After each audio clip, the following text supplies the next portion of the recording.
On today's episode of the Cryptoverse, Coinbase shows its true colors by pursuing a patent for a Bitcoin private key security system.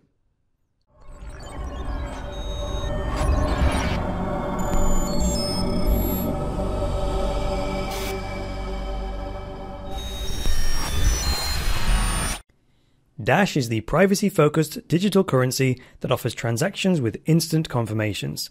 Its unique, decentralized decision-making and self-funding system make it an ideal choice as a stable and secure digital cash. Click the link in the video description to learn more.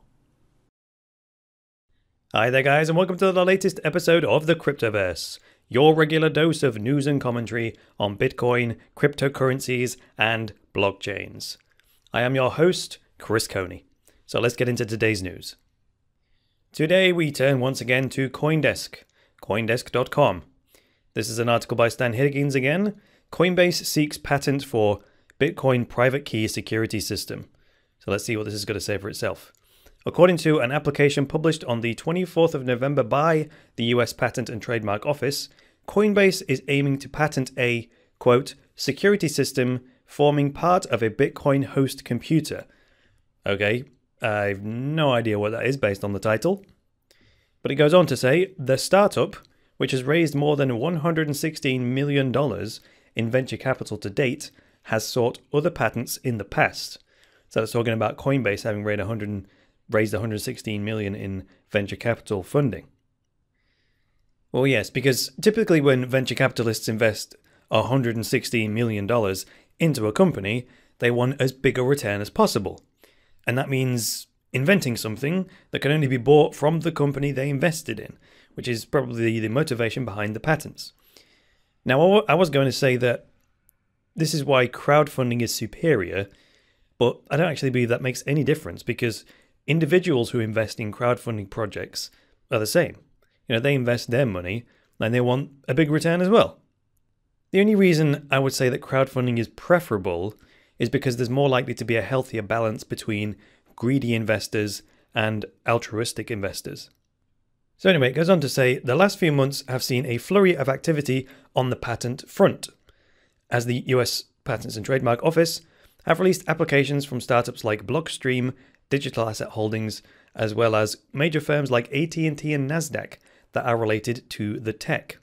Now come on you guys, this is not how we do things in the crypto world. We don't hoard our inventions for personal gain. We balance the personal gain with contribution. But actually, there's a distinction there. This may be true for startups within the crypto community, but when you get old paradigm companies like AT&T, Nasdaq, and Goldman Sachs entering the game, we can't expect them to suddenly become principled. And I mentioned Goldman Sachs because, you know, ex-Goldman Sachs director, executive guy, is one of the co-founders of Coinbase. And I've said in the past on the Cryptoverse that I didn't like that mind, the mind of that man, being so fundamental in the founding of Coinbase. Because barring some profound spiritual experience that changes him at his very core, he can't help but take all of the conditioning from his old job into the crypto world. So let's move on to the quote here from Coinbase. Quote, it may be a security concern for users that the private keys of their Bitcoin addresses may be stolen from their wallets. Well, that's only a concern if you use something like Coinbase to store your keys, isn't it?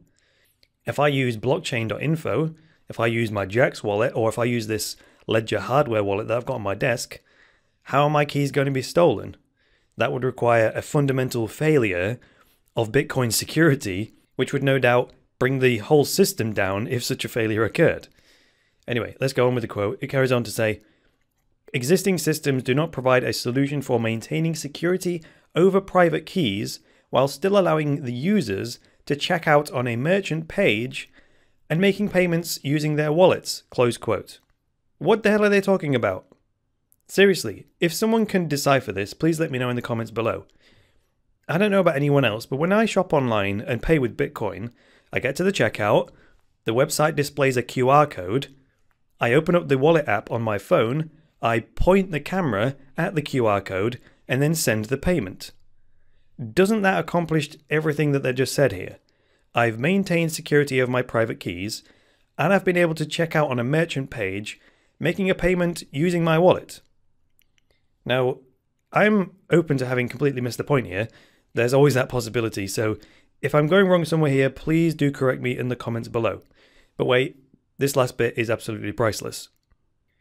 The final quote here that I've highlighted in purple, this says, Coinbase said in an emailed statement, I assume that was an emailed statement to the author of this article at CoinDesk. It says, quote, "We support innovation and development in the space and hope to facilitate that through the sharing of IP." And by IP, they mean intellectual property. If you hope to facilitate through the sharing of intellectual property, why the hell are you filing patents that explicitly prevent the use of your intellectual property? You know, I might have to file a personal injury claim against Coinbase for giving me bloody whiplash. So thanks for joining me today, guys. If you liked this episode, hit the like button. If you disliked it, hit the dislike button. Please leave me a comment below with some feedback and get subscribed. And please support the Cryptoverse and boost cryptocurrency adoption by going to cryptoversity.com/podcast and becoming a patron. From as little as $10 a month, you can secure Cryptoversity's future, get unlimited access to all Cryptoversity courses, and access a private patrons-only chat group where you get direct access to me. That's all for today, guys. I'll be back tomorrow with another episode of the Cryptoverse. So until then, it's me, Chris Coney, saying bye for now.